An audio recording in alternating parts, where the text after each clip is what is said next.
Today we bring you what you have possibly not seen before, one of the biggest leadership conclave in the hospitality from all over the world. And I think this 8X is going to be very, very brilliant, starts from now.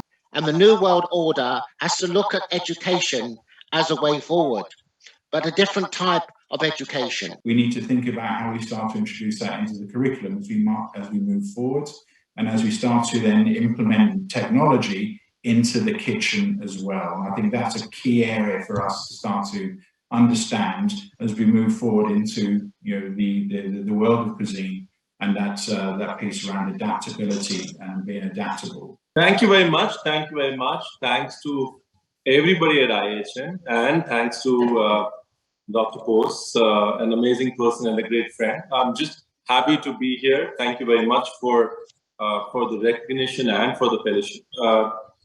Chef-driven projects, and by projects I mean not just restaurants, projects beyond restaurants. Chefpreneurship as a concept is finally here in a big way, because as a country, we believe in the job a lot more than the profession. Sometimes we feel that chef is a job, and I always tell people it's not a job, it's a profession.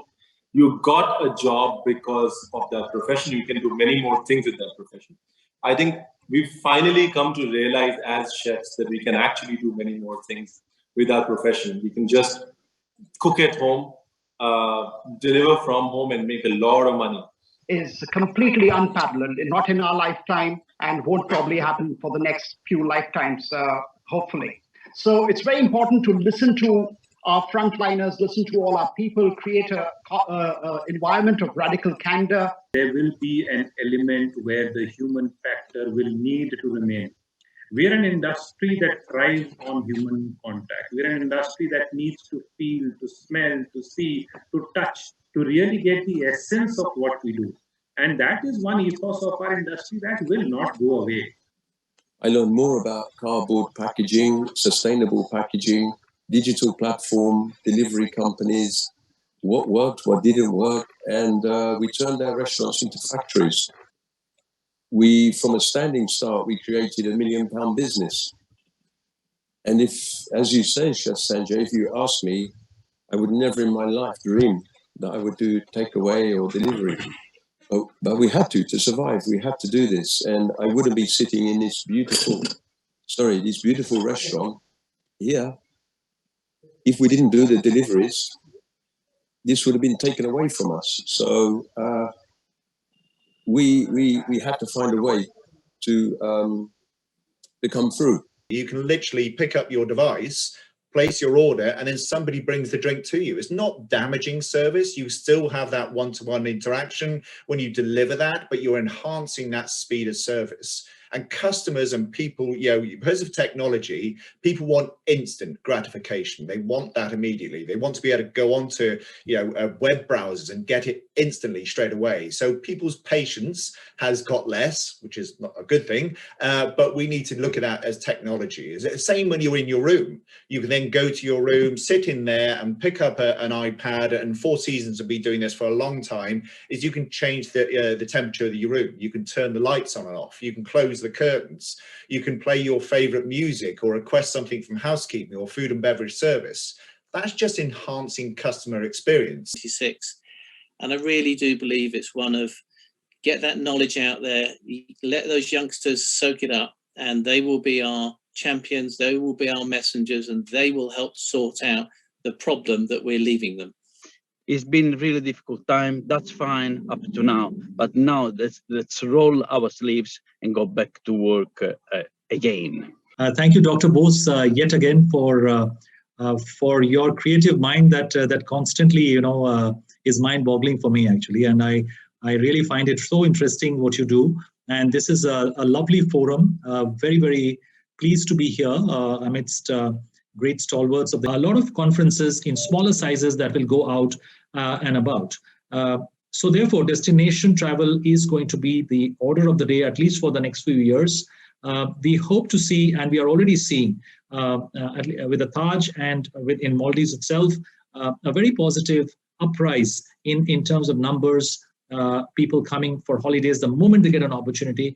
And as they say, the pent-up demand is very much felt. I bring enormous amounts of love from London as an Indian daughter, and a special thanks to Dr. Bose for your incredibly kind invitation to be a part of this today. Every country in the world right now has a captive audience, and it's bringing up the baseline and actually growing the potential of tourism.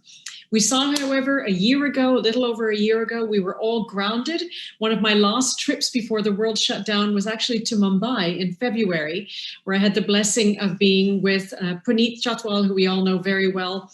And suddenly the world stopped. In doing so, our industry has been the worst hit. And sadly, if we look at the damage of it, this is going to be long-standing. Because interestingly, when you were all speaking about people's confidence needing to come back in travel and tourism, it's not just fears of the virus that is stopping people traveling. What is frightening people almost more is changes of regulations.